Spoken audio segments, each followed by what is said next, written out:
अजीत पवार और शरद पवार की जंग में भतीजे अजीत पवार एनसीपी के असल मालिक बनते दिख रहे हैं।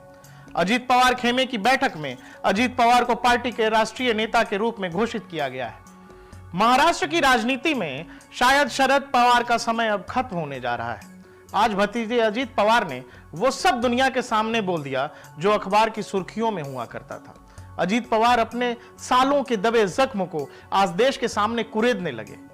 महाराष्ट्र में चाचा और भतीजे की जोड़ी अब अलग अलग रास्तों पर है। आज शरद पवार गुट और अजीत पवार गुट ने अपने अपने विधायकों की बैठक बुलाई थी।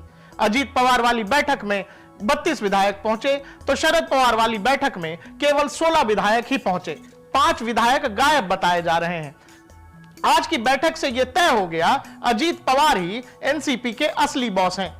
अजीत पवार ने इलेक्शन कमीशन को एक पत्र भी भेजा है जिसमें उन्होंने एनसीपी पार्टी के नाम और सिंबल पर अजीत पवार गुट ने दावा किया है।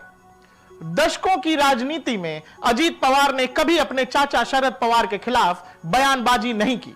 अजीत पवार की हर राजनीतिक चाल का लोग वही मतलब निकालते थे कि अजीत कुछ कर रहे हैं तो पवार साहब ने हां किया होगा तो ही कर रहे हैं। शरद पवार कहते थे और अजीत पवार करते थे। अजीत पवार जब 2019 में बीजेपी के साथ अपने कुछ विधायकों के साथ चले गए थे तो भी राजनीति के जानने वालों ने इसे शरद पवार का ही प्लान बताया था।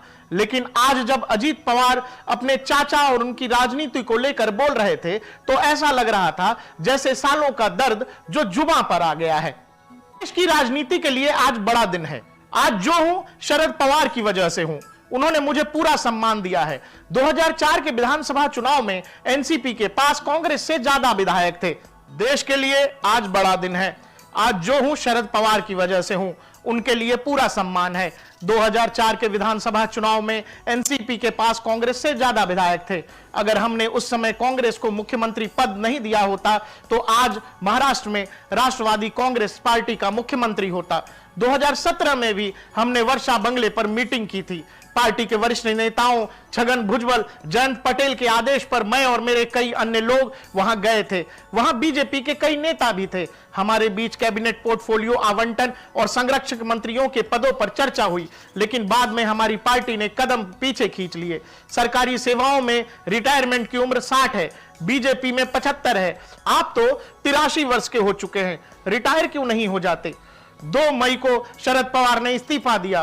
तय हुआ सुप्रिया सुले को अध्यक्ष बनाते हैं। हमने मान्य किया, लेकिन बाद में इस्तीफा वापस ले लिया। आपने मुझे सबके सामने खलनायक के रूप में भी दिखाया। मेरे मन में अभी भी आपके लिए सम्मान है। आप हमें अपना आशीर्वाद दीजिए।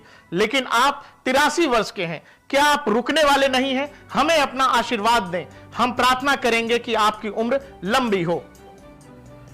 अजीत पवार ने कहा शरद पवार किसी बात पर टिकते ही नहीं, यानी अपनी कही गई बात से खुद ही पीछे हट जाते हैं। शरद पवार की इसी बात बदलने वाली हुनर को उनके चाहने वाले चाणक्य नीति बता देते हैं।